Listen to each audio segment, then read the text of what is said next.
Este grupo de estudo recebe a Márcia Carolina Silva para uma palestra, onde ela vai apresentar para nós sua pesquisa de mestrado, não é isso? Mas você vai contar um pouco para nós. Isto. Então, assim, muito bom recebê-la aqui. O grupo como um todo vai ganhar muito com a sua apresentação hoje. Então, seja bem-vinda, fique à vontade. Obrigada. Tá bom? Tá. Gente, boa tarde, né? Boa noite. A Adriana falou um pouquinho, né? Eu sou a Márcia, me graduei na UFO entre 2011 e 2015, né? Fiz graduação, inclusive, com o Erivelton. E conheço a Adriana tem anos, assim, a professora Adriana, né, na verdade. A gente se conhece tem muito tempo. Acompanhou muito dessa trajetória, né? Gostaria de agradecê-la pelo convite. De poder fazer essa...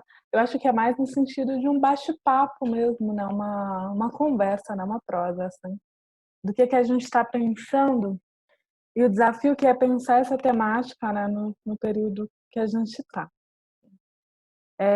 Então, eu me formei na UFO em 2015, fiz o mestrado na UFG, na Regional Catalão, e meu tema de pesquisa foi a comunidade quilombola dos Bagres, reprodução social.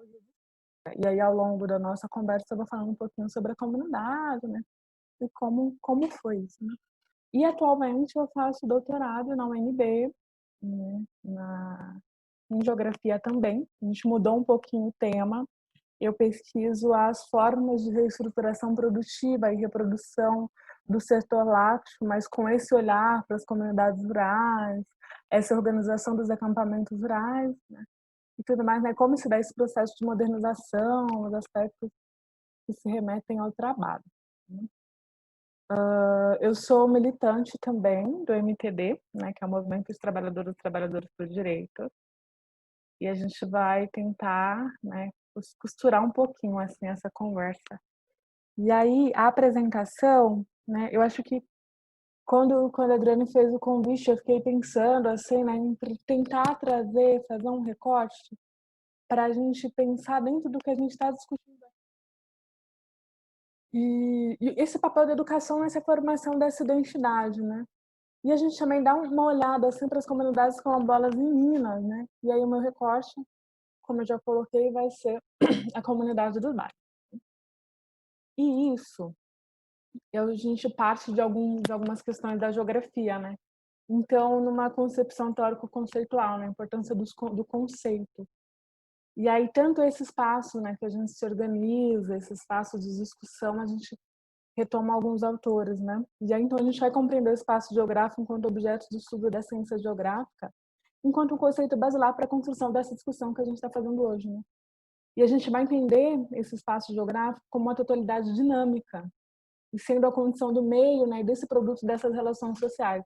Então, parte, né, da ideia, né, enquanto geógrafas e geógrafos, né, professoras e professores, que tudo isso ocorre, essa questão quanto da formação da identidade no espaço geográfico. Né? E a gente também tem que lembrar que esse espaço ele é um meio, né, que a gente está reportando a noção do meio geográfico, e aí, de acordo com a Fanny, ele pode ser entendido como um conjunto da materialidade, né, que são os objetos geográficos, produzidos pela sociedade em momentos históricos determinados, os quais condicionam as formas possíveis da sociedade. Então, quando a gente está pensando na temática racial, né, e no âmbito da educação, a gente tem que dar alguns passos para trás, né, para entender tudo isso. E isso também nos coloca em pensar o espaço enquanto esse produto das relações humanas. Né? Então, são elas políticas, econômicas, de natureza diversa. Então, o espaço, ele não está...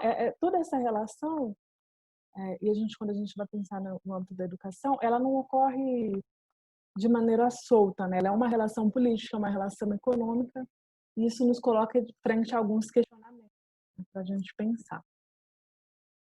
Então, a gente também parte de uma percepção que o espaço ele não vai ser produzido somente por um sujeito, por um grupo social em isolamento, né? Ele é um espaço de construção coletiva, com vários atores sociais, né? Uma concepção multiscalar.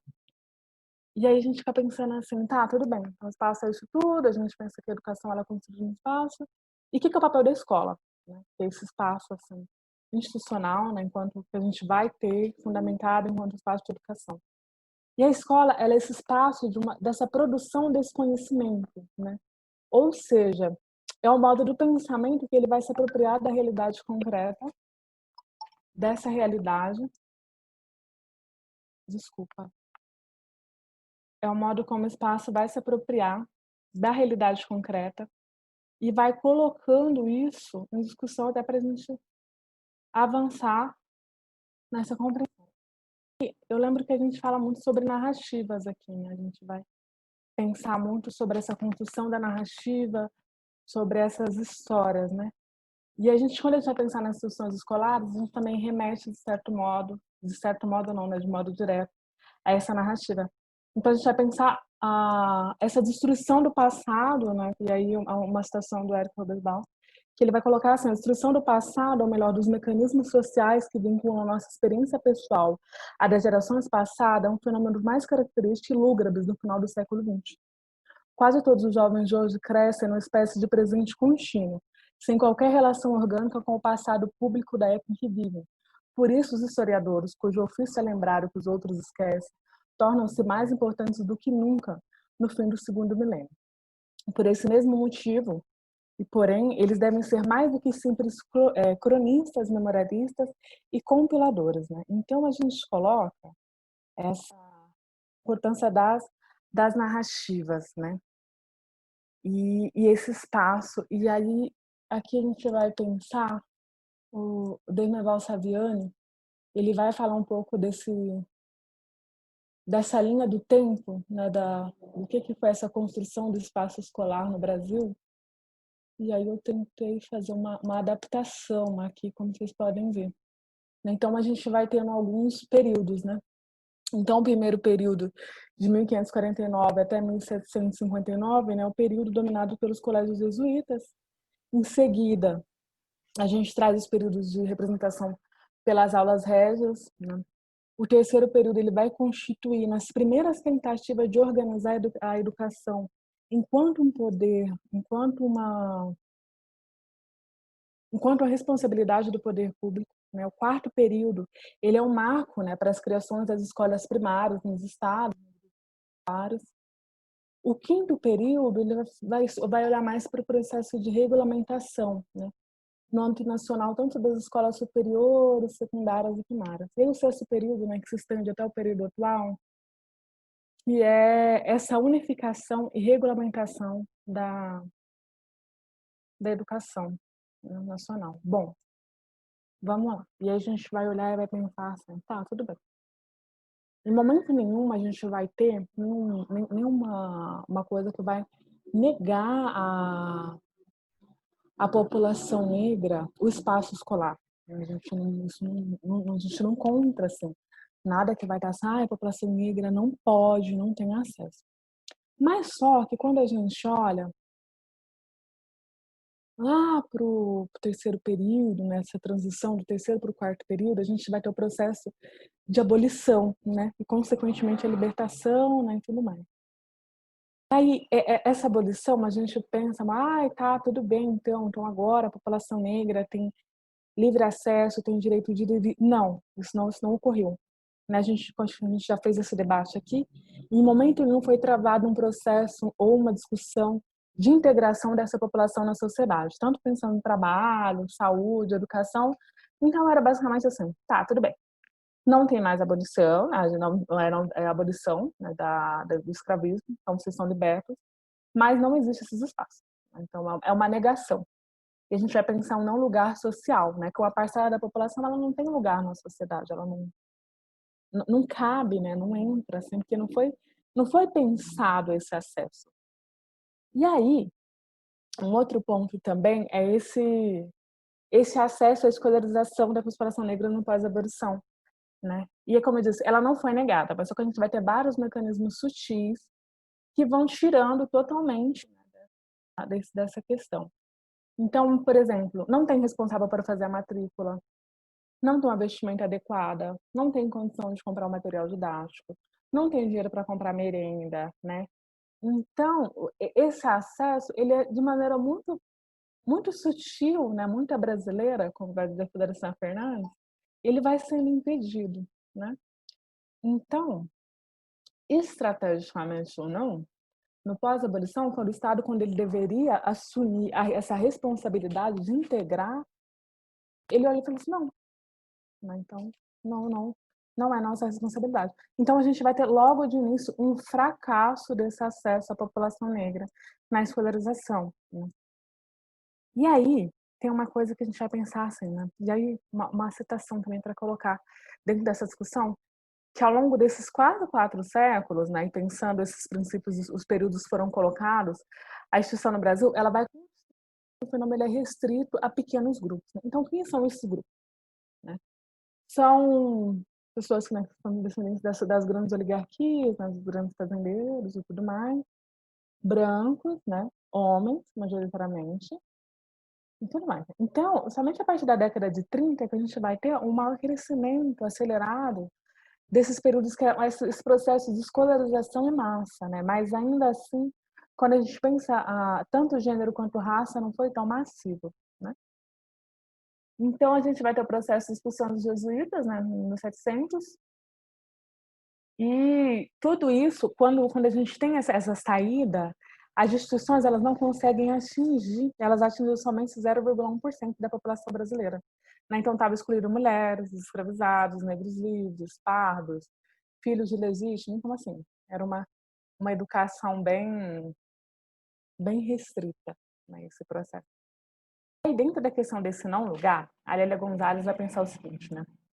E ela vai fazer uma grande pensadora dessa questão, e ela vai colocar para a gente que o lugar natural do grupo branco dominante são as moradias amplas, espaçosas, situadas nos mais belos recantos da cidade, no campo, né? Policiamento, acesso ao lazer, né? Desde a casa grande até o desdobramento que a gente vai tendo hoje, né? Então, sempre houve essa possibilidade. Em contrapartida, pensando essa questão tanto espacial quanto de lugar, o lugar do negro ele é extremamente o oposto disso tudo, né? E aí fica evidente, né, essa questão histórica, né, dos conjuntos habitacionais, né, que são os cortiços, os porões, as ocupações, né? E esse critério também ele vai muito dessa divisão racial do espaço. Eu me lembro que em Uberlândia, assim, né, que eu passei grande parte da minha vida, minha trajetória aí, e a gente tinha muito um processo, assim, escolas mesmo, que não eram colocadas, né, então essa era uma escola onde a população da periferia estava, né, que era a população majoritariamente negra, que estava ali naquele espaço, né, e aí eu lembro que muito assim, uma escola bem central aqui em Uberlândia, que é o museu, né, que fica bem no fundinho ali. Era muito assim, é uma escola que ela é central, né, mas só que grande parte dos alunos, né, são de bairros distantes, né, que são as periferias. Então a gente vai ter essa divisão racial nesses espaços escolares. Então não é algo assim que está tão distante, né? Então isso, gente, a gente vai pensar a educação no Brasil enquanto uma superestrutura, né? Ela é uma estrutura. Ela não acontece por acaso, né? Não se dão. E aí, a gente avança um pouquinho para pensar todo esse processo, né? Então, até aqui, então, a gente consegue perceber que a população negra nunca houve nenhuma legislação que negou para ela esse espaço, mas de maneira muito sutil não foi possível o acesso, né? E tudo mais. E aí a gente vai pensar, então, que essa educação ela vai ser desenvolvida enquanto um sistema, né? E aí, em contrapartida, a gente vai ter para discussão a Lei 10.639, né? E aí uma reflexão que fica é que a educação ela não é a solução para todos os males, né? Ela não vai resolver todas as mazelas da sociedade. Porém, ela vai ocupar um lugar muito importante nesse processo de construção do conhecimento sobre si e sobre os outros. E a gente retoma tanto as nossas narrativas, quanto de onde nós viemos, e a educação também, enquanto papel de possível elevação social para esses sujeitos, né? Então, ela vai contribuindo para essa formação de vários quadros intelectuais, né? políticos, e ela vai sendo constantemente usada no mercado para um critério de seleção, né? Seleciona uns, vão excluindo os outros, né? E a gente retoma a nossa Constituição, que a educação no Brasil ela é um direito constitucional, né? Ela não é um mero favor, ela é direito. Tem um artigo lá, o artigo 205 da Constituição, que vai colocar a educação no Brasil enquanto direito, né? Beleza. Então tá, gente. Aí, dentro de todas essas questões que a gente está colocando, a gente vai ter vários e vários desdobramentos, né? E aí um dos papéis centrais é o movimento, a força que o movimento negro vai assumir no nosso país, né? Em reivindicando. Então, dando esses pequenos saltos, né? Que é esse não espaço, essa negação desse espaço, essa constante briga para ocupar esse espaço. Na década de 70, e aí a gente pega mais assim, né, olhando mais para esse período pós-ditadura militar, na década de 70, a pós-graduação ela vai desencadear, né, uma certa inserção de grupos intelectuais negros nas suas universidades públicas. Né? E eles vão passar a produzir esse conhecimento sobre as relações étnico-raciais. Né? Então, muitas das referências, né, vem Nélia Gonzalez, Beatriz Nascimento, Abdias Dias, muitas pessoas que estavam nesse período ali que conseguiram avançar nessa produção desse conhecimento. Isso também veio a instituição de linhas de pesquisas que vão olhar para a temática racial. E aí é tudo, é muito, isso não se deu por um mero acaso, né? Houve tanto uma formação, tanto do movimento negro, quanto da sociedade civil, pautando essas questões, né?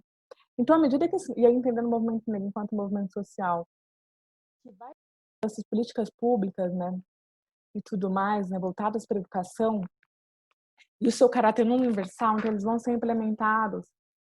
E aí, eles vão entender que, para além da superação do racismo, é necessário a inserção de algumas pautas. Né? Então, cabe algumas mudanças. A superação do racismo, tá, tudo bem. Acaba que era uma pauta muito grande, então era necessário um mote. E qual vai ser esse mote? É o acesso direito à educação.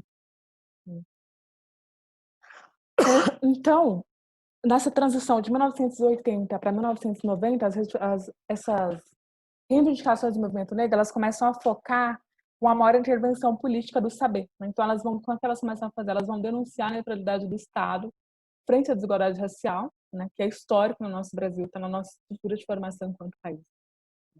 Tanto o processo do avanço do capitalismo, né, que vai colocar isso mais em questão, o período de a colonização em si, os elementos para a gente pensar. E aí, um outro ponto também é o movimento negro, ele questiona muito a esquerda. Ele vai falar assim para a esquerda, ó, só classe não adianta, não dá, não é suficiente a gente pensar só classe. É necessário que a gente também coloque a discussão racial em pauta. E aí, nesse debate, a gente tem um grande marco, que é a Marcha Zumbi dos Palmares, que acontece em 1995, né, em Brasília, e é o governo FHC. Então, assim, é um dos marcos, assim, de tanto de reivindicação quanto de conquista para o movimento, né? Que é ir para as ruas e dar peso, né? E conseguir pressionar, e aí isso somando a esses vários parceiros, da sociedade civil, a esquerda de maneira geral, né? E tudo mais.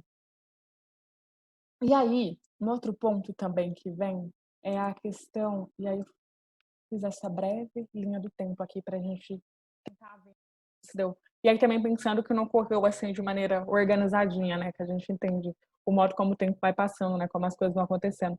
Então, a gente vai pensar isso enquanto uma espiral, né? De vários e vários e vários momentos, de várias e várias conquistas, que na década de 90 eles não conseguiram minimamente se organizar, né? Então, lá em 1996, a gente vai ter a criação do grupo de trabalho interministerial, né? Para pensar essa valorização da população negra e coloca a questão da cultura, né, e tudo mais, esse elemento em debate. De 1995 a 96, a gente vai ter o tema transversal de pluralidade cultural introduzida nos PCNs, né, que são nossos parâmetros curriculares nacionais. Mas o movimento negro vai fazer uma grande crítica, ele vai falar o seguinte, olha, não, na verdade são duas críticas. Os PCNs são conteudistas, então se volta muito para conteúdo, e não há uma formação continuada para os nossos professores, então não seria suficiente os temas transversais. colocar essa questão dessa pluralidade cultural. Então, é necessário a gente avançar mais e pensar uma lei. Né? Então, aí vem as leis das diretrizes básicas, né? Em finalzinho de 96. E aí, em julho de 2001, é um grande marco, assim, né? Havia algumas discordâncias entre o movimento negro sobre essas pautas, tanto da educação, quanto a questão a pauta racial, né? Havia uma discordância assim, naquele momento se era realmente a pauta da educação, que seria uma pauta forte para a gente brigar. E aí, em julho de 2001, tem uma conferência no Rio, o movimento negro, eles sentam, vai discutir e diz assim, beleza, então a gente vai pautar isso. Então, todo o movimento negro, junto da esquerda, eles vão se unir, vão pautar a questão racial. Né? E aí, o que vai ser o desdobramento? A gente vai ter duas coisas mega importantes, que é o Plano Nacional de Educação, né, que é a Lei 10.172, e a Lei 10.639, que ela vai configurar enquanto política educacional. Opa, eles conseguiram. Olha só, lá no início, quando a gente conversa, né, que era necessário o Estado assumir um papel mais enfático, de uma maior cobrança, então tá, então a gente vai ter a lei 10.639. Aí a gente pensa assim, nossa, que bacana, né, deu tudo certo, tá tudo ótimo. E fechou, gente, o mundo agora é perfeito. Não foi bem assim, né, a gente sabe. E é um dos motivos da gente ter esse grupo de estudos para discutir, né. Então, agora eu acho que cabe a gente pensar essa lei, né? É uma lei muito simples, muito básica, assim, e ela vai falar o seguinte: nos estabelecimentos de ensino fundamental e médio, oficiais e particulares, torna-se obrigatório o ensino sobre a história e cultura brasileira. O conteúdo programático refere-se deste artigo incluirá o estudo da história da África, dos africanos, dos negros no Brasil, a cultura negra brasileira, né, o negro na formação da sociedade nacional, né, resgatando essa contribuição da população negra na área social, econômica e política, né, e tudo mais. E aí, em 2008, em 2008 a gente ainda vai ter uma alteração, né, que estabelece também a inclusão da obrigatoriedade da temática de história e cultura afro-brasileira indígena. Né? Então, a gente vai ter, em 2008, mais uma leve pincelada. Aí tá, né, gente? A gente olhou aqui e falou assim, gente, tá tudo bem. Né? Então, é isso, a gente conseguiu avançar, né? Conseguimos. E aí, esses conteúdos, como eu coloquei para vocês, eles são muito... É uma lei muito simples, né? Ela é muito curta. Então, assim, não é algo, assim, assustador, né? De ser colocado, né? E esses conteúdos, eles vão sendo desdobrados, né, em temas. Então, a gente vai ter vários temas, né, como foi colocado. E, falando no meio do Brasil, eu acho que é a gente colocar inúmeras possibilidades, né? E aí, o que é o desafio, assim, né, da gente pensar?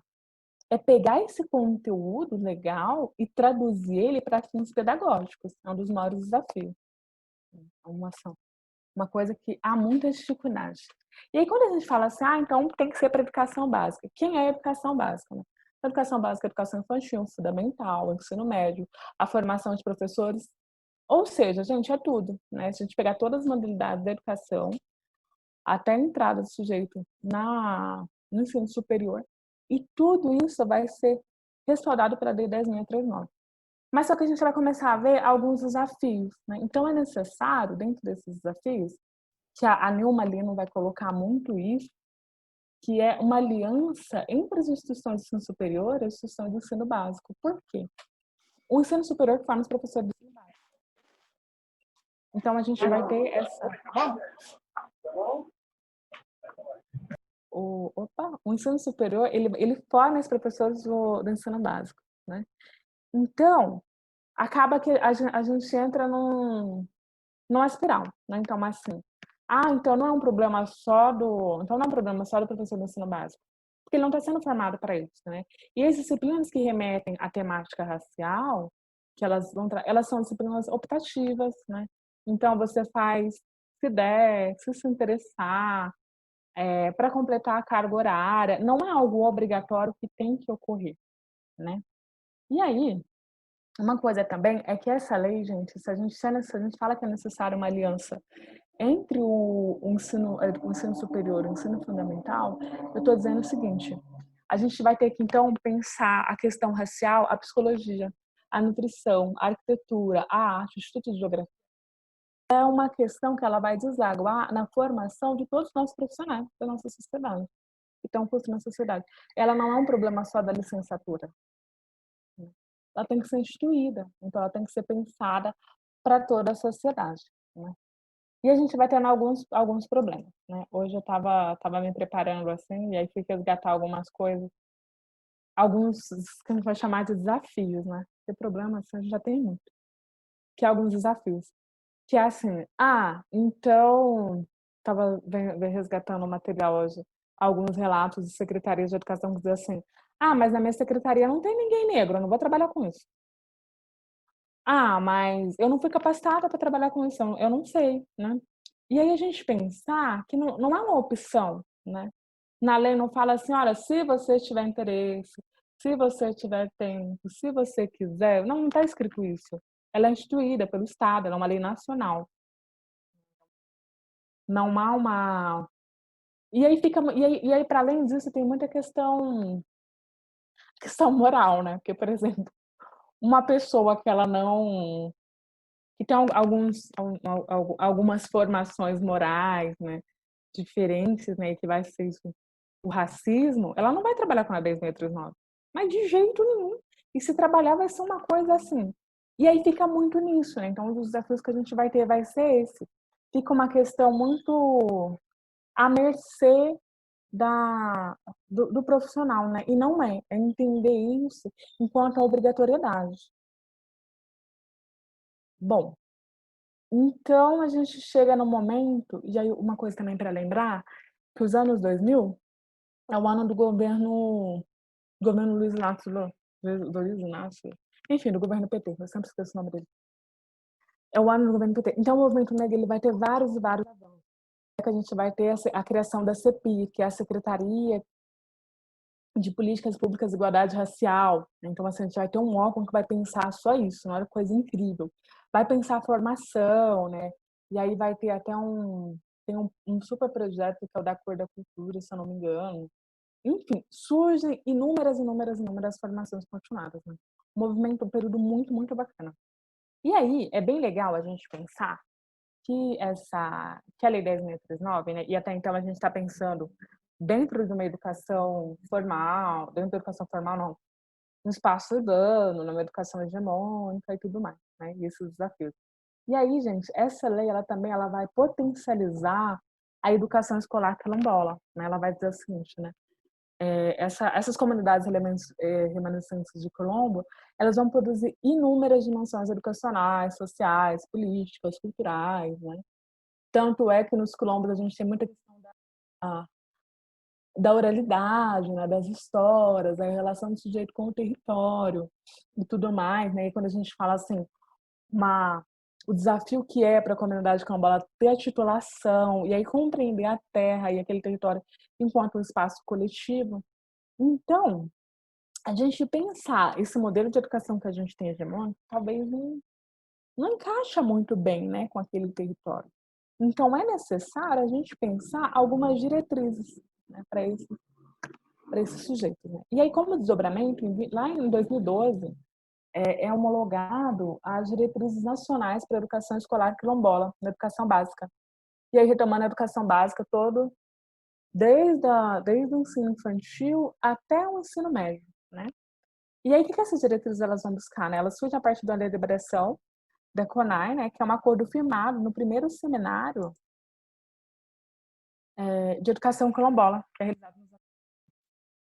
Bom, e isso tem algumas questões, né, que vão ser consideradas dentro da educação quilombola, né, que é a importância da formação e da capacitação desse educador para ele estar nesse espaço. Que ele quer minimamente uma compreensão do significado do território para aquele sujeito, né, e tudo mais.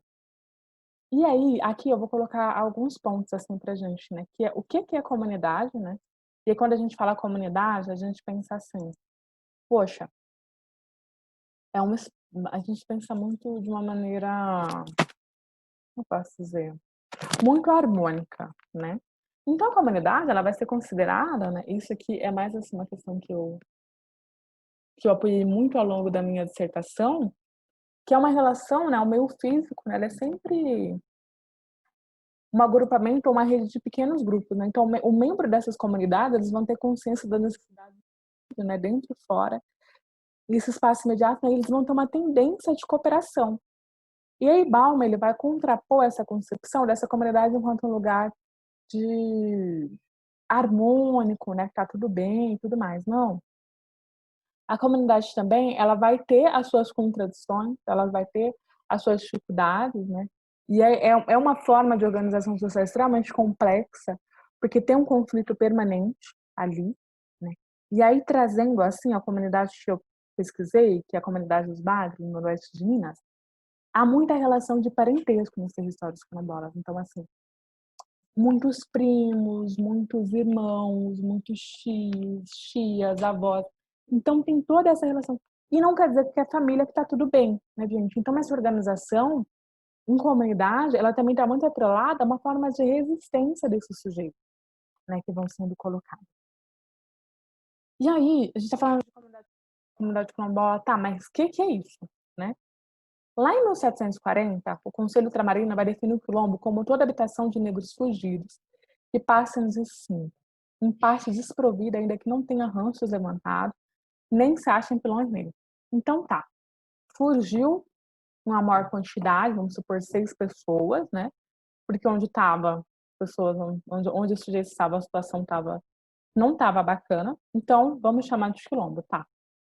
A gente vai avançar bastante, né? Vai ter essa demanda da sociedade civil de se pensar o que são os quilombos, até para avançar nesse processo de titulação e direito do território, o direito do território, né?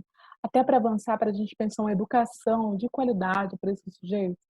E aí a gente vai pensar também algumas características. Então a gente vai ter um ideal mais liberal, né, proveniente dos princípios da igualdade e liberdade, né? Idealizar muito a ideia de comunidades quilombolas. E o segundo traz um viés mais materialista, né, mais histórico, dialético, que é pensar o quilombo associado à luta. Então, o quilombo encontra um embrião revolucionário de, de mudança social. Né? Então, é uma forma de reivindicação desses sujeitos. E aí, o Alfredo Berno de Almeida, ele vai falar assim que esses espaços eles nem sempre, gente, surgem no Brasil a partir desses movimentos, né, de revoltas, né, e tudo mais. Eles vão construir em grupos que vão desenvolver práticas cotidianas de resistência, de manutenção e reprodução da vida, né? Então, por exemplo, eu tenho minha carta de alforria, mas eu não tenho condição de sobrevivência, né? Então, a gente vai formar uma comunidade quilombola. E também vai ter muito aqueles sujeitos que estavam à margem da sociedade, né? Que eram mulheres que se prostituíam, né? Enfim, todas essas pessoas vão sendo incorporadas. E aí isso rompe muito com uma ideia que a gente pensa o quilombo só é uma coisa formada só por pessoas negras, escravizadas, está todo mundo vivendo bem, numa boa, né? E não, é um espaço formado enquanto condição de resistência desse sujeito. E aí, nos Bagres, por exemplo, eu lembro que aqui tem a comunidade dos Calungas, em Goiás, né, que lá as casas são bem próximas, né, umas das outras, que é uma característica espacial. E nos Bagres eram umas casas assim, elas ficam de 2 a 3 quilômetros uma das outras, então são bem distantes, por mais que haja as relações de parentesco, né, há esse distanciamento, assim, de moradia. E aí, pensando, a Associação de Antropologia, ela vai ter um grande papel, assim, de conceituar o que é o quilombo. Ela vai dizer o seguinte, olha, toda a comunidade negra rural que agrupa descendentes de escravos, vivendo de cultura de subsistência, onde as manifestações culturais têm forte vínculo com o passado, né, que são esses remanescentes de quilombo que a gente vai falar. Então, isso é um grande pontapé para pensar o decreto 6040, que institui o que é povos e comunidades tradicionais, né, tanto na titulação. Então, ele vai compreender enquanto grupo culturalmente diferenciado, né, que você conhece como tais, que vão possuir suas formas próprias de organização social, né, ocupando seus territórios e recursos naturais, com condição de reprodução cultural, social, religiosa, ancestral, econômica, utilizando conhecimentos, inovações e práticas gerados ou transmitidos por tradição. Então, tudo isso vai ser pensado, né, enquanto os povos e comunidades tradicionais, né, a partir do ano de 2007, até para no sentido de avançar com a lei de estruturação, como eu já coloquei anteriormente, né. E isto tem uma questão também que é os quilombos enquanto um espaço de resistência, né. O o Abdias do Nascimento, ele vai falar muito do aquilombamento, né, dessa formação.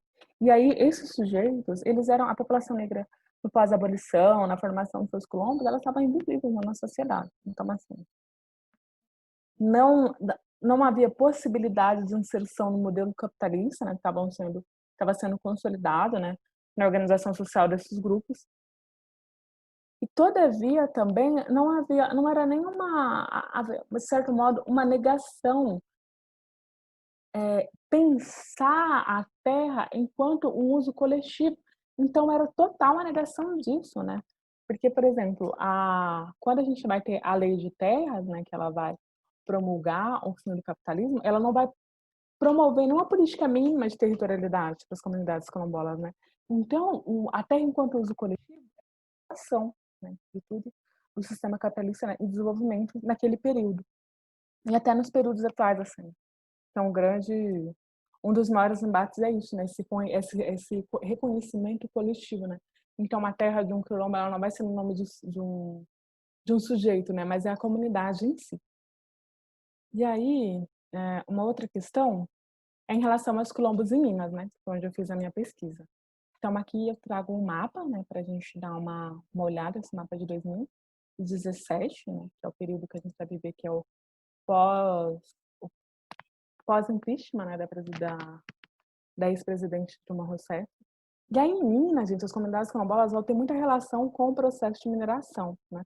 Tanto é que os bagres, onde eu fiz a minha pesquisa, que fica em Vazante, eles eram, assim, são os escravizados que estavam em Paracatu e formaram aquela comunidade quilombola, né.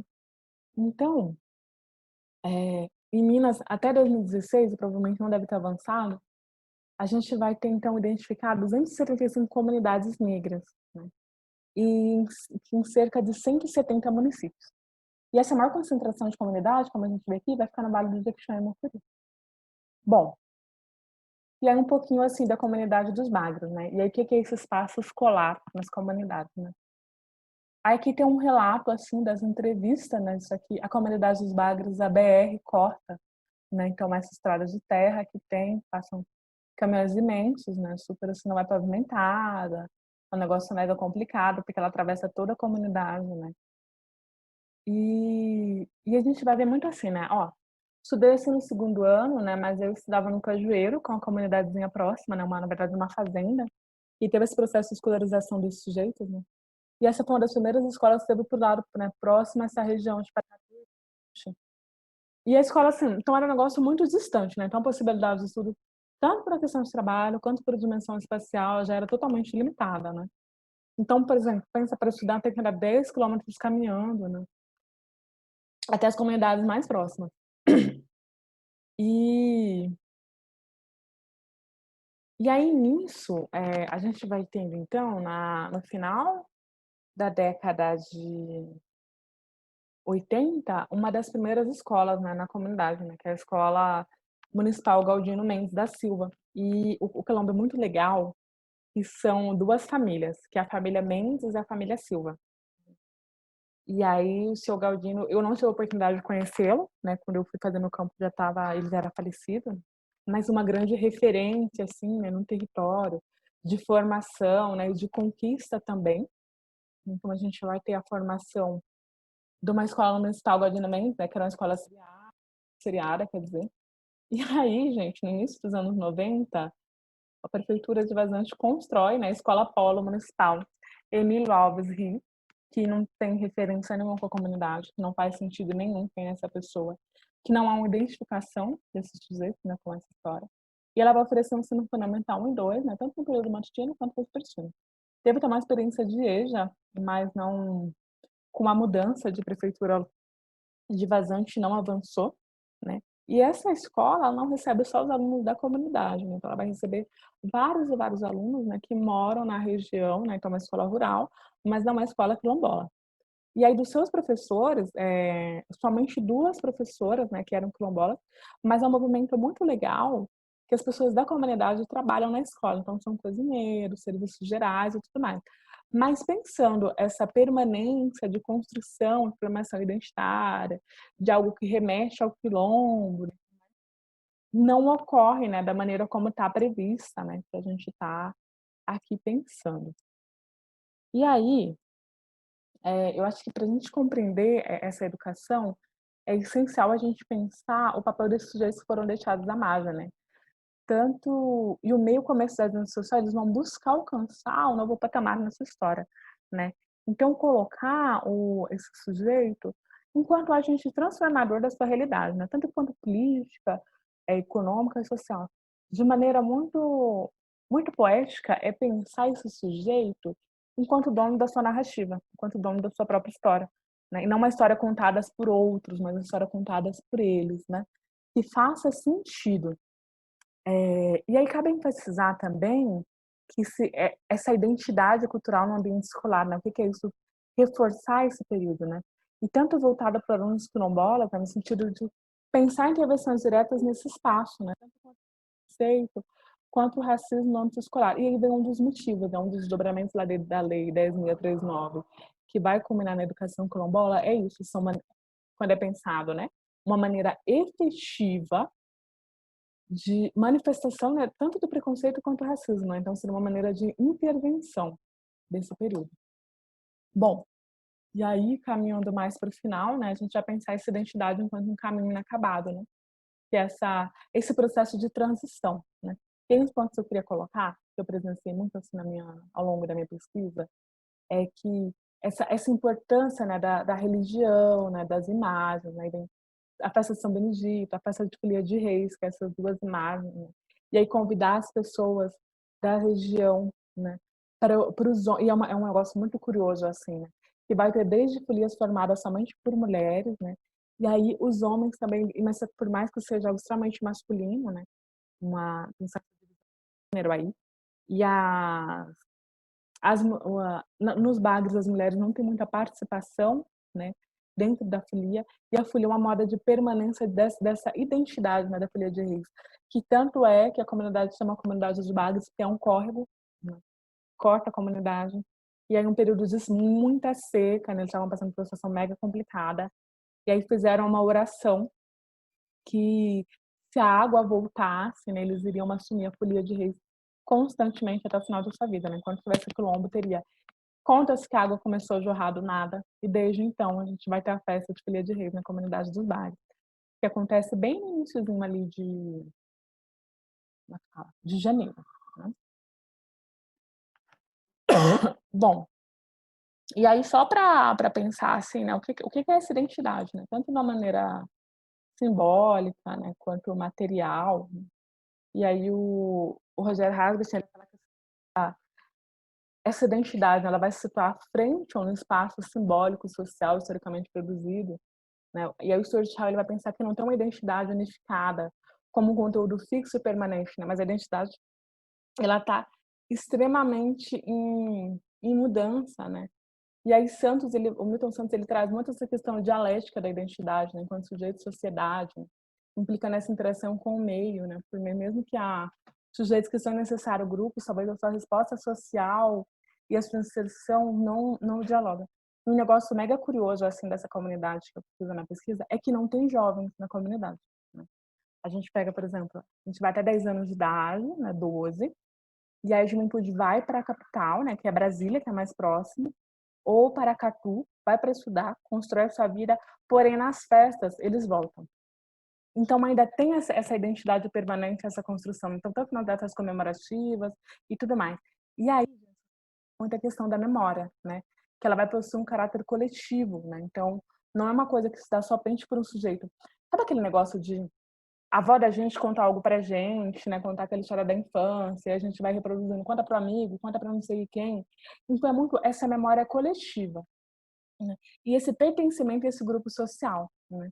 Então, pensar que tanto a identidade ela ocorre a partir dessa memória coletiva, né? Que é a memória da comunidade com o grupo, né? Assim, essa relação entre familiares. E aí, eu tô falando pra caramba, mas já finalizando, o que são nossos desafios, né, gente? De tudo isso que a gente já conversou até agora. A gente tem muitos desafios, muita coisa. E aí, aqui eu coloquei algumas falas, assim, né, pra gente, né? E desde do atual governo, né, em 2018, a gente está passando por um momento de extrema ofensiva, né, de desmonte, assim, tanto de condição, tanto de questão enquanto profissional, né, enquanto professor, tanto uma ofensiva racial, uma ofensiva machista, né, tudo mais. E aí eu trouxe aqui algumas pequenas citações, assim, né. Então, a primeira é o Sérgio Camargo, né, que ele é o presidente da Fundação Palmar. A segunda é do atual presidente da República, né, o Jair Messias Bolsonaro, uma fala dele ficou muito conhecida até. E a terceira também, né, ele vai falar assim que não é uma questão de gênero, né, tem que botar quem dá conta do recado. E aí, se ele botar mulher, ele vai ter que indicar quantos afrodescendentes, né, então, assim, essa é necessário. E aí, quando a gente olha os nossos, tanto para nossa bancada, para o nosso Senado, né, parece tudo menos o Brasil, assim, né, que não tem a nossa cara. E aí, essa última, que é mega curiosa, e aí tem até umas teorias das conspirações, assim, né, que era uma da assim, né, do atual ministro, né, que saiu do Ministro da Educação. Na semana que ele saiu, ele revogou as políticas de ações afirmativas e reservas de vagas para pessoas negras, indígenas ou com deficiência nos programas de pós-graduação das universidades federais, né? Não avançou essa revogação, mas causou um certo reboliço, né? E tudo mais, né? E foi uma norma constituída no governo Dilma. Então, isso aqui é um pouquinho assim para a gente olhar, né? E como é que a gente vai pensar a Lei 10.639? Como é que a gente vai pensar a educação quilombola? Enfim, como é que a gente pensa a educação, nosso papel de formação nesse nessa coisa, né, gente? E aí tem uma fala mega interessante, que é da Macaé, que ela foi secretária de Educação de Minas Gerais, que ela vai falar o seguinte: desde a sua campanha, o Bolsonaro ele defende o projeto de desconstrução da escola pública do Brasil, seja pela redução dos investimentos, né, e aí uma das brigas que a gente presenciou nos últimos períodos com o Deb, né, ou pela extinção das políticas públicas e projetos de pautas identitárias, né. Então ele coloca a política de cotas como antítese da meritocracia, e aí ele vai dizer, e ele usa muito aquele cara que acompanha ele, que é o Hélio, né, enquanto um símbolo, assim, né, e é muito uma fala que, eu não sou racista, olha, né. E uma coisa também é colocar o atual presidente, né, da Fundação Palmares, que é uma pessoa negra que é totalmente contra as pautas do movimento negro e é contra a democracia, né? Então não tem diálogo nenhum, né? E aí, para finalizar, gente, algumas coisas assim que ficam, né, para a gente pensar dos nossos desafios que a gente vai ter pela frente, né? As leis e as diretrizes entram em confronto com as práticas, né, com o imaginário racial presente na estrutura e no educação brasileira, tais como o mito da democracia racial, o racismo ambíguo, a ideologia do branqueamento, a naturalização das desigualdades raciais. Então é muito aquela coisa assim, eu não vou trabalhar com isso porque eu não sei. Eu não vou trabalhar com isso porque na minha secretaria não tem ninguém negro, né? E aí quando trabalha, assim, tem um caso, assim, foi até que aconteceu na época da minha graduação, uma colega contando que era uma formação e era aquele livro Cabelo de Lelê, e aí uma professora de educação infantil foi trabalhar, eu não sei se vocês conhecem essa obra. Lelê é uma criança, assim, no livro não fala muito sobre o gênero, e traz muita questão da estética negra, né? Ela tem um cabelão, assim, imenso. E aí foram, né, contou a história, o momento de contação de história foi representar a Lelê, e aí pegou palha de aço, né, para representar o cabelo da boneca. Então, é muito isso, né? Essa estrutura que a gente tem, né? Por isso que a gente fala tanto que o racismo é estrutural, né? E aí, dada a responsabilidade do MEC, né, dos sistemas de ensino, das escolas, dos gestores, educadores, né, e a superação do racismo, das relações étnico-raciais, gente, essas iniciativas que a gente está tendo, elas não são suficientes. Então, é necessário a gente começar a pensar enraizamento disso, né? E o que é um enraizamento que eu coloco bem no início, que é esse diálogo e pautar entre um ensino superior e um ensino básico. Então a gente não é muito dificultoso esse avanço, né. E aí, o outro momento também é que uma efetivação de fato da educação étnico-racial, ela vai depender da mobilização da sociedade civil, né. Tanto pensando no direito da diversidade étnico-racial, garantindo nas escolas, nos currículos, nos processos políticos, na formação dos nossos professoras, né, professoras, nos políticos educacionais. E o que isso quer dizer? Que essa mobilização da sociedade civil entra muito numa pauta do antirracismo, né. Então a gente pensar e travar esse debate, tanto com um sujeito branco quanto um sujeito negro, mas é necessária uma mobilização da sociedade civil em um debate antirracista. Um outro ponto também é que tudo isso, e aí falar de educação, é falar de política, é falar de economia, é que a nossa democracia, ela assume um papel extremamente importante e ela tem sido diariamente, né, colocada à prova, né. Então, essa democracia ela vai assumir o direito da diversidade como parte constitutiva dos direitos sociais. E é questionando também dessa forma mais sistemática a diversidade étnico-racial, a igualdade, a equidade. Então, um dos nossos desafios também é a defesa da democracia. E uma outra questão, e finalizar, a gente não vai avançar se a gente pensar só classe, se nós pensarmos só gênero ou se a gente pensar só raça. É necessário, e aí tem uma grande pensadora, Elise Safioshi, que ela vai falar de um nó, que é o nó de Safioshi. O que é esse nó? É pensar raça, classe e gênero, no contexto dessa ambiguidade do racismo e da crescente desigualdade na nossa sociedade. Então, finalizo aqui. E é isso, gente, para a gente conversar um pouquinho. E obrigada pela atenção.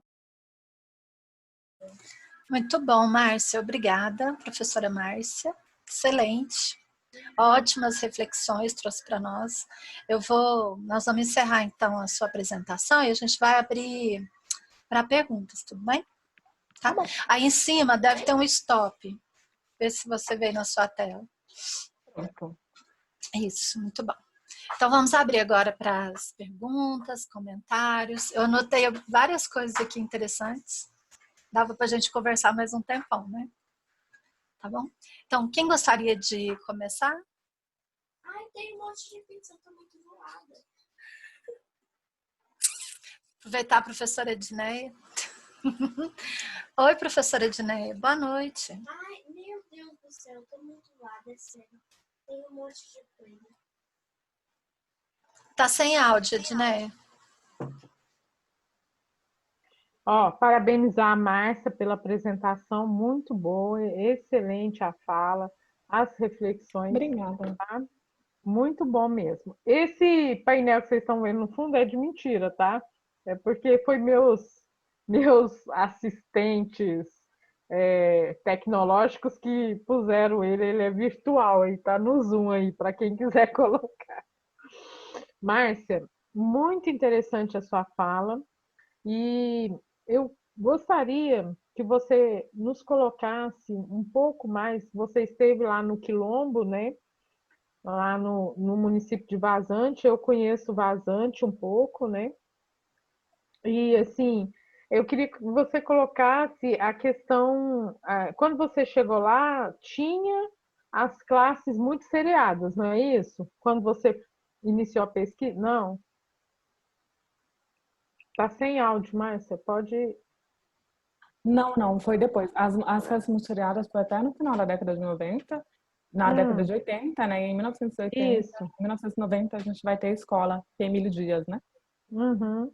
E nesse processo de implantação dessa escola lá, em relação à questão das políticas públicas educacionais do município de Vazante, foi, foi simplesmente imposta pela Secretaria de Educação do município? É isso? Eu entendi isso? A imposição. Sem ouvir a comunidade, sem estar fazendo a referência com os comunitários, com o pessoal do Quilombo.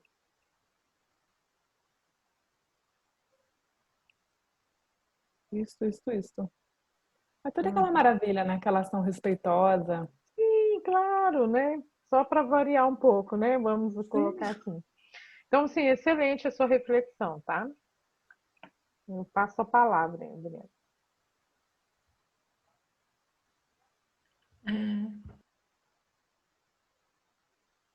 Ô, Márcia, tudo bom?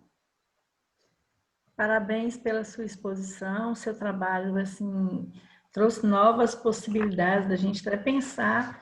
Quando eu vi no início do seu trabalho, você trazendo para a gente essa diferenciação de comunidades quilombolas, né? E como que você foi construindo esse processo de escolarização do negro. Eu queria só tirar uma dúvida com você, eu não escutei muito bem, eu estava com problemas aqui no meu computador. No início, quando você faz a linha de tempo sobre o processo do espaço escolar de Saviani, eu não entendi muito bem se a fala sua enfocou que o negro não tinha esse espaço escolar lá em 1549 e que foi ter depois da década de 30 ou depois da abolição, porque o que eu entendi que você falou que eles nunca foram nunca foram impedidos de estudar, é isso? Dá uma explicaçãozinha para mim, porque eu não Sim. consegui pegar isso. Não, tudo bem. É só uma. Deixa eu pegar aqui para a gente ir passando. Porque assim, né? A gente vai ter lá desde 1549, né? Que é quando a gente vai ter educação jesuítas, né? É aquele processo extremamente assustador de uma muito aquela ideia da etimologia da palavra aluno, né? De olhar para o sujeito e entender ele quanto a pessoa sem luz nenhuma, né? Então, pega o indígena e quer, essas comunidades, né, que já estavam aqui, quer botar as coisas de qualquer maneira, né? Já tendo alguns desdobramentos, assim, né? Então, e aí o Saviani, ele vai falar desses ciclos, né? O Saviani, ele não pauta muito, assim, essa questão racial, né? Ele não vai travar muito esse debate, assim, de maneira mais enfática, né? E esses períodos, né? Então, o segundo período, o terceiro período, que é de 1827 até 1890, a gente vai ter a primeira tentativa de organização da educação como responsabilidade do poder público. O que isso significa? É um momento de consolidação real do capitalismo no Brasil. A gente está no momento de real, né? E equiparado a isso também a gente vai ter a abolição, né? E aí, o que é colocado, Márcia, é a gente pensar que não está, em momento nenhum, assim, os sujeitos negros não têm acesso à educação, né? A gente não tem nenhuma lei, a gente não existe essa documentação de maneira direta, enfática, aquele espaço, era a negação desse espaço. Isso não tem. O que a gente vai ter são muito, como eu comentei, né, muito assim, a brasileira, é maneiras sistematicamente, que a gente vai ter até hoje, para que o aluno, para que a população negra não esteja na escola, né? Então, você precisa de um responsável para fazer sua matrícula. Não tem. Né? Você tem que ter com a vestimenta adequada. Isso não tem. Você tem que ter dinheiro para comprar seu material. Não tem. Né? E é uma coisa que está presente hoje. Não é uma coisa assim, nossa, mas naquele tempo... Gente, é hoje. É hoje, assim, né? A gente vai vendo... Até uma dessas que a pandemia coloca muito isso, assim. Aqui em Brasília tem muito debate em Minas também, da teleaula, né, e tudo mais. Gente, todo mundo tem internet em casa? Não tem. Todo mundo vai conseguir? Não vai. Ano que vem tem Enem. Ano que vem não, esse ano não sei se foi adiado, né? Mas ano que vem tem Enem. O Estado vai cumprir essa lacuna? Eu duvido muito. Né? Então, é muito isso, né? Muito essa negação, né? O tempo todo. Então, isso que vai ser colocado, não tem nenhuma lei, mas sistematicamente foi negado esse espaço. E é negado até hoje. É uma coisa mais... o negro é proibido de frequentar as escolas pela condição a qual ele foi jogado na sociedade, né? Então, assim, no que eu entendi, porque eu fiz um levantamento quando eu estava fazendo a dissertação de mestrado com a Adriane, no primeiro momento nosso da escrita, eu fiz um levantamento de todo esse processo de escolarização do negro. Depois acabou, a gente nem usou, não utilizou, por questões mesmo, quando a gente foi verificar que era melhor a gente levar isso a partir da Constituição Brasileira, de 88. Então, nesse processo, realmente, eu estou me lembrando aqui das escritas, das pesquisas, em Minas Gerais especificamente, foi a busca que eu fiz no Renato Emerson e vários autores que discutem esse processo de escolarização do negro, né, a entrada dele na escola. A dificuldade do negro acessar a escola foi justamente esse processo que ele foi largado à revelia pela sociedade, com a migração dos europeus para o Brasil, o processo de branqueamento da população brasileira, e o negro tinha que trabalhar quando ele achava trabalho, e ele não tinha acesso à escola. Então, não tinha documento oficial, né, que negasse para ele. Mas a sociedade fez isso de uma forma muito velada, muito sutil. Ele foi deixado à margem. Né? E na hora que você falou, eu não deu para me escutar. Mas muito obrigada pelo esclarecimento. Nada. Nossa, está muito interessante a forma que você foi fazendo essa construção. Eu gostei demais. Tem muita coisa aqui no seu trabalho que eu vou debruçar. Vou dar uma lida, vai me ajudar muito. Sim, a gente pode trocar Principalmente várias quando você figurinhas. fala de comunidades, como que elas são conceituadas. Foi muito interessante, parabéns. Sim, obrigada. Pessoal, mais alguém gostaria de comentar? Palmira, você vai querer falar, Palmira? Dela, e a exposição dela também ficou perfeita. Eu queria ter a oportunidade de manusear essa dissertação dela. A hora que ela fala da questão da educação em si, ela conceitualiza, ela também faz uma contextualização com os autores que falam de educação, vai me ajudar na minha pesquisa também. É só isso, parabéns mesmo, ficou muito bom. A exposição ficou excelente. Obrigada, Palmira. Mais alguém gostaria de comentar? Ana Flávia, gostaria de comentar, Ana Flávia? Adriano Erivelto, eu acho. Erivelto? Tá. Oi. Ah, tá. Desculpa, Erivelto. Eu estou olhando aqui o chat, tá? Tá, ok. Obrigada, Eu Dinaí. transformei a minha. Erivelto, então. Obrigado, professor, obrigado. Márcio, eu gostei muito da sua fala, né? E a Versiane falou essas questões, né? Como que no processo histórico, né? Vem eufemizando, né? As leis, né? Por exemplo, né? A gente pega desde Rui Barbosa, né? Quando coloca lá que analfabetos não podem votar, né? Quando houve aquela transição para a República, um exemplo, né? E assim, não coloca diretamente, né, a pessoa negra, mas assim, coloca um discurso eufemizado que a gente sabe para quem que é direcionado, né? E a gente vê isso até hoje, né? Nas escolas. Por quê? A gente que vai trabalhando nas escolas, né, Márcia? Desde a graduação, a gente vê muitas coisas assim nesse sentido. E a gente percebe, né? Quando faz, por exemplo, a matrícula, não tem. Às vezes tem até vaga, como você estava falando. Mas é muito enraizado essa questão do racismo nas nossas instituições, né? Esses dias, Márcia, assim, eu estava no supermercado com a mochila, sempre ando com mochila, e aí veio segurança. Isso é tão forte, né? E aí eu abri a mochila para ligar para minha esposa dentro do supermercado, assim, o que você está querendo? E tal. E aí, de repente, veio 3 seguranças no mesmo corredor que eu estava. E eu falo que essa questão é tão forte, é tão enraizada nesse sentido, que os 2 seguranças eram negros. Dos 2 seguranças eram negros.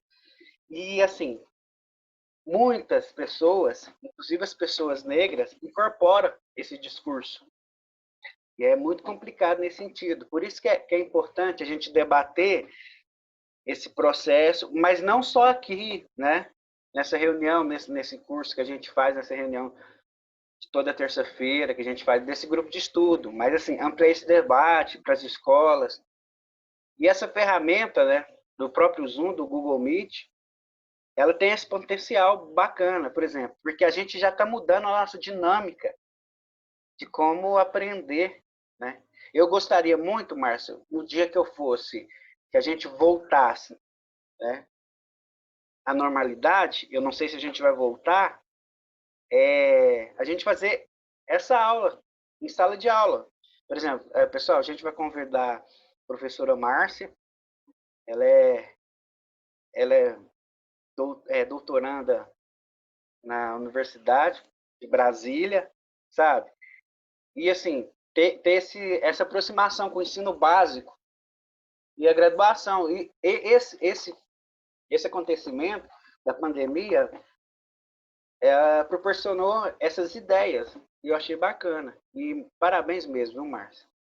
Muito obrigado pela sua explanação. Eu te acho show, né, Márcio? Porque a gente cresceu academicamente junto e a gente vê, eu enxerguei bastante o seu desenvolvimento e ver você falando com essa nitidez, né? Com essa, eu não posso falar clareza por causa do discurso, né? Porque pode ser escuro também, mas com essa, né? Robustez, com esse referencial teórico, muito bacana, tá, Márcio? Muito obrigado, viu? Foi bom Obrigada, te ver Erivelto. também. Obrigada, Erivelto.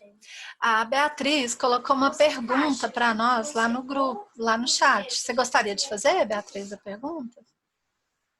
Boa noite. Acho que a pergunta eu vou deixar suspensa. Acho que não tem muito a ver com esse momento, mas talvez apareça em algum momento do curso, que era sobre o ataque que alguns setores mais tradicionais da esquerda fazem aquilo que eles chamam de pautas identitárias de uma forma bem pejorativa, mas eu acho que sai um pouco do que a gente está conversando e tal, e o tempo está acabando, então eu só agradeço muito a exposição da Márcia, assim, tipo, foi muito incrível.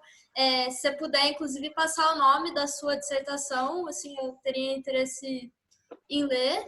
E, nossa, eu achei incrível, assim, do ponto de vista empírico, teórico, muito bom mesmo, aprendi muito. Muito obrigada. Obrigada. É um super debate nessa questão das pautas identitárias, porque hoje a gente tem um negócio chamado pós-modernidade, né? Então, é difícil, gente. É assim, eu particularmente, eu tenho uma concepção de método, né, baseada no materialismo histórico dialético. Né?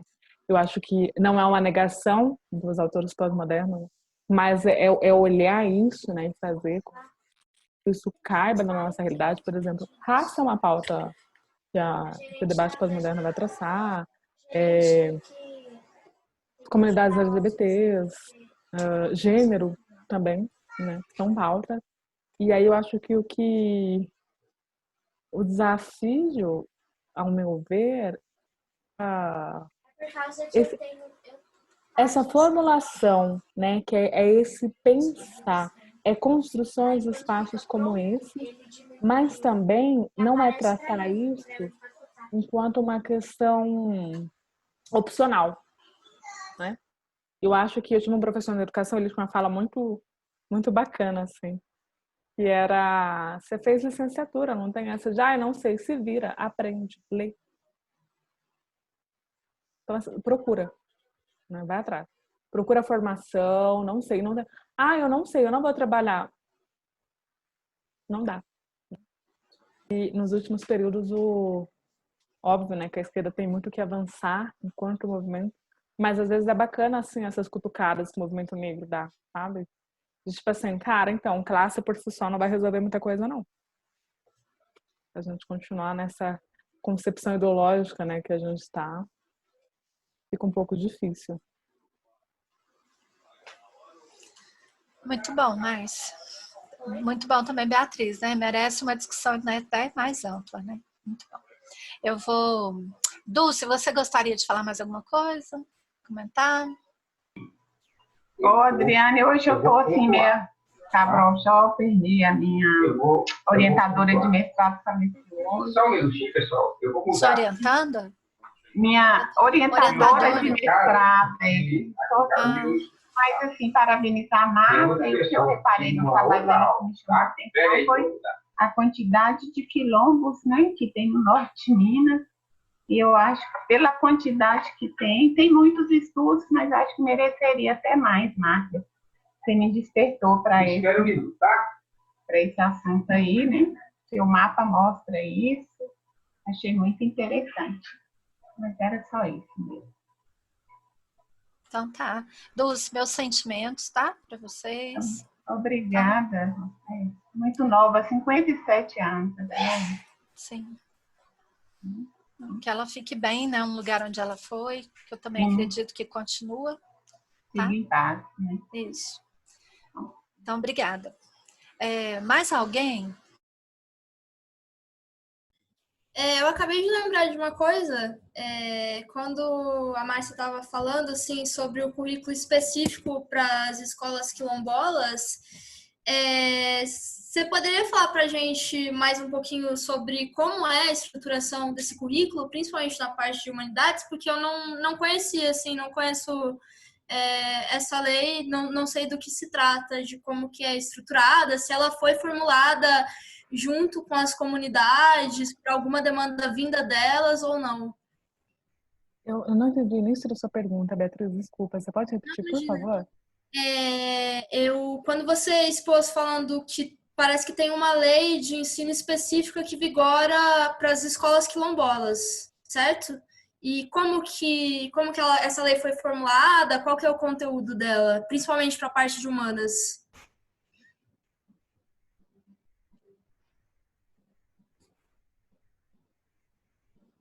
Tá mudo. Márcio, tá sem som. Sério aí, Alice, eu vou ter que desligar o som aqui. Em relação à lei, né? São as diretrizes nacionais. São as diretrizes curriculares nacionais para a educação escolar quilombola, né? Da educação básica. Que é a resolução 808 de 2012, né? Que vem em 20 de novembro. Né, que vai ser uma... O que isso quer dizer? A gente vai ter um desdobramento, e é muito legal não, né? A gente pensar que nada disso, gente, caiu no colo de ninguém, tá? Não foi uma coisa que, vamos agora fazer reparação histórica. Não, isso não houve, né? Então, a gente vai ter alguns órgãos, né, das comunidades quilombolas. Um deles é a CONAC, né, que vai pautar muito. Isso também vem no período que a Fundação Cultural Palmares, né, que ela está um debate muito alinhado, a gente não estava passando por esse monte de tamanho ofensiva política, que eles começam a pautar essa questão educacional. E essa resolução, ela é uma demanda das comunidades. E a gente vai ter 3 reuniões, né, que vão desaguar na resolução. A primeira, se eu não me engano, no Sul, a segunda em Salvador e a última aqui em Brasília, com todas as representações do país. E aí, né, em Brasília, eles votam essa resolução e aí conseguem esse avanço. Né? Então, a gente vai ter essa instituição, que é uma pauta, é um ganho das comunidades quilombolas do nosso país. Né? Porém, e aí é aquilo, né, que são os desafios. E uma das coisas que é colocado é a necessidade de que os educadores sejam quilombolas. E a gente não tem isso. A gente tem concurso público, que pessoas prestam, professores e professoras prestam, são aprovados e vão dar o seu mínimo de conhecimento. Né? E aí isso também interfere muito na formação identitária, né? Que é não ter a mínima ideia do que é aquele território. Né? Então é uma pauta de ganho da comunidade, das comunidades quilombolas. Muito bom, Márcia. Nós vamos caminhar para encerrar. Eu queria que você... Adriana, é só um minutinho. É porque eu não sei se ela não entendeu a pergunta ou se eu que entendi o que a menina estava querendo saber era diferente, mas é porque o que, na verdade, eu entendi que a menina queria saber, que era o que eu queria saber também, o tipo de conteúdo, tipo assim, como que você vai escolher o conteúdo específico para isso? E eu sinceramente, eu não entendi do jeito que ela explicou. Você entendeu, Márcia? Ela quer saber como que é o conteúdo dentro do currículo, no caso, né? Ele é pelo... Ludmila, talvez foi uma falha de compreensão minha, desculpa. É porque é muita informação. Não, é porque eu tinha entendido realmente que essa lei era um ganho das comunidades, essa resolução, mas enfim. Em relação ao conteúdo, né? A gente vai ter o MEC, que é um grande guarda-chuva. E aí vão pensando esses materiais, né, a partir de resoluções. Tanto é que tanto essa resolução quilombola, como eu coloquei, quanto a 10.639, são pautas do movimento negro. Então, há um grupo de intelectuais que vão pensar material. Uma das coleções que a gente vai ter, e aí também foi assim, gente, foram poucas vezes que a gente também teve contato com esse material, né? Por uma série de questões, né? Estrategicamente também. É a coleção Girassol. Tem a coleção Girassol Quilombola. E é um livro, ele é menor do que o livro didático, né? Porém, ele traz muito esse elemento, tanto cultural, identitário, econômico, né? Então, há essa produção de material voltada para esse sujeito, tá? Entendi, obrigada, viu?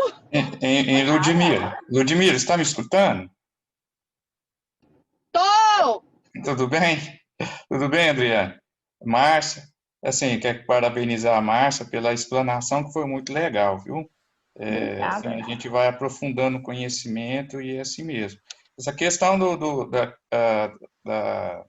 das escolas quilombolas, elas seguem assim um padrão assim do currículo básico comum de Minas Gerais, né? No caso Minas segue um CBC também, né? Porque aqui não sei se vocês sabem, isso nós recebemos quando a gente começo do ano tudo isso aí já é antigo no estado, seguir esse CBC. E dentro desse CBC... Você confirmou que tem banana e mussarela? O currículo Você falou? básico comum. Adriane, nós estamos te escutando, falando do banana e mussarela, peraí. Você está falando. Adriane, nós estamos te escutando. Vocês estão me escutando? Pois é, desculpa, gente. Não tem nada não, é isso mesmo, acontece. De vez em quando eu chamo a atenção aqui dos meninos aqui, capaz de vocês escutam também.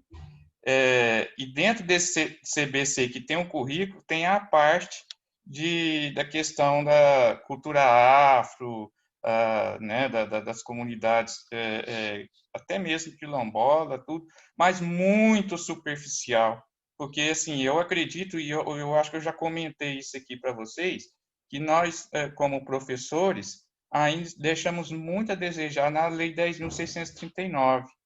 Eu acho que a gente tem que aprender muito essa questão, até mesmo como implantar isso em sala de aula, né? E às vezes a gente deixa tudo para o professor de história, enfim, na área de humanas, né? A gente acaba deixando isso tudo para a área de humanas. Então, a gente tem que avançar muito ainda nisso daí. Igual a Márcia explanou bem, que foi muito legal, a luta, né, para conseguir tudo que conquistaram até hoje, com essas questões de leis, né, principalmente na década de 2000, houve um avanço muito grande. Porém, houve uma conquista muito grande, só que avanço foi pouco, assim, que eu percebo enquanto professor, né, na área da educação, né? Assim que eu penso. Mas pelo que eu entendi, na comunidade quilombola não é o mesmo livro, é um livro adaptado que tem mais a ver com a comunidade deles, né? Foi isso que ela falou, não foi? Não, mas segue esse CBC, mas de um modo muito superficial, né, da questão do quilombola, mas tem esse compêndio aí do Girassol, mas não é todas as disciplinas, vamos dizer assim, igual eu falei, mas o quilombola ele segue o padrão estadual, né, que vai seguir o padrão também da BNCC, de toda nacional, padrão nacional. enquanto currículo, enquanto matéria que Então, vai quer ser dizer assim, dada. que mesmo ele sendo voltado a eles, ele não Queridos, é exatamente adaptado, é isso? vamos deixar a Márcia responder e aí nós vamos encerrar, tá bom? Por conta do É horário. que eu fiquei com dúvida. Pois é, aí o que nós vamos fazer? A gente vai deixar o contato da Márcia, tá? Para algumas questões também. E não lembro agora se a gente vai ter mais algum outro palestrante que vai falar sobre quilombos. Mas a gente poderia depois conversar mais com a Márcia, né? Que é um tema interessante, tá? Então vou pedir para a Márcia encerrar, tentar responder essas perguntas, mas para a gente encerrar, tá bom? Tá bom, Obrigada. E Na desculpa verdade, pelo horário.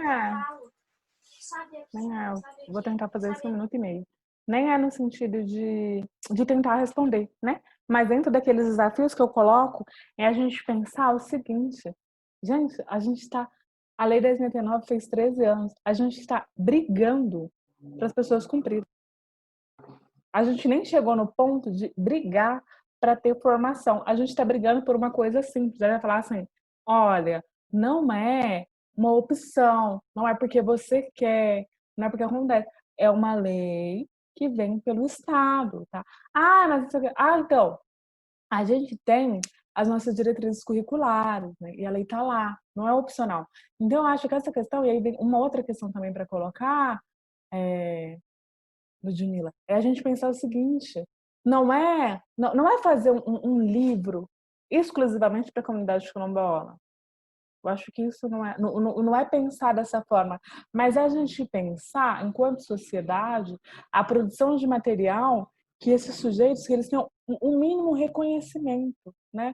Então, não adianta a gente ter um livro que vai falar assim que, olha, o tanto que a Princesa Isabel foi bacana, chegou no dia da abolição do escravatura, e aí no outro conta-se uma outra narrativa.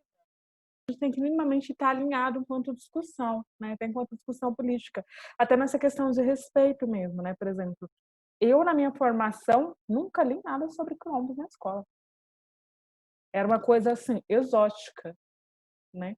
Então, é necessário também pautar isso. Acho que é muito... Eu acho que seria muito conformismo a gente pensar assim, não, então agora temos um avanço, que bacana, mas ainda não é o suficiente. É necessário mais, tipo assim, nós queremos mais. Isso ainda não foi quase nada do que está sendo colocado, né? O que a gente se entende enquanto construção de sociedade, né? Seria isso, assim. Bom, muito bom, Márcio. Nós não vamos, né? A gente também não tem essa pretensão de dar conta de responder todo, né? Tudo. Ainda mais a que você mesmo contou, né? Da pauta das próprias comunidades quilombolas, né? Que tem uma história, muita discussão, né, muita reivindicação realmente. E que ainda não chegou, né? No que as comunidades realmente precisam, né, desejam. Quem sabe, então, Márcia, a gente não combina uma outra oportunidade da gente fazer mais discussões sobre isso, que eu acho que é um tema interessante, como você disse, desconhecido, né, das nossas formações de forma geral, né? Quando a gente vê alguma coisa, às vezes é deturpada. Então, fica aí já um pré-convite. Vamos pensar em alguma coisa, tá bom? Tá bom, vamos sim, vamos pensar em conjunto, fazer essa construção. Então, quero te agradecer novamente, agradecer a todos, a participação de todos, os comentários, né, as questões. A gente sempre tem muito ainda para aprender. Quando eu vejo que há ainda coisas que nós queremos saber, isso é ótimo, né? Que mostra que a gente ainda não viu, ainda não sabe. E todas essas questões que você colocou da própria lei, e ao mesmo tempo chamando a nossa responsabilidade, porque nós somos esses professores, nós estamos na universidade, nós estamos na escola, e aí fica de reflexão, tá, gente? O que é que nós estamos fazendo? O que é que nós estamos contribuindo para essa lei? Então, te agradecer, parabéns para a Márcia. Muito bom. Agradeço a todos. Nós vamos encerrar, então, esse grupo de estudo, agora 19h30.